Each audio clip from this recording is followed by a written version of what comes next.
নারায়ে তাকবীর, নারায়ে রিসালাত, নারায়ে রিসালাত। একজন আশিকের রাসূলের কথা বলি, উনি এক প্রসঙ্গের মধ্যে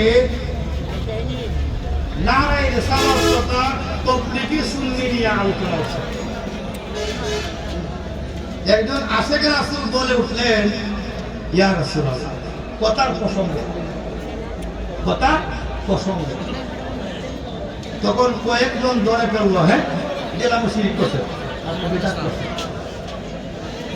ওই আশিকের রাসূলের বক্তব্য ছিল, ইয়া রাসূলুল্লাহ বলে বলে যদি আমি জাহান্নামের মধ্যে চলে যাই আমার কোনো আপত্তি নাই। সেটা হলো নবীর প্রেমিকদের কথা। সিদ্দিকে আকবরের মেয়ে আয়েশা সিদ্দিকা রাদিয়াল্লাহু তাআলা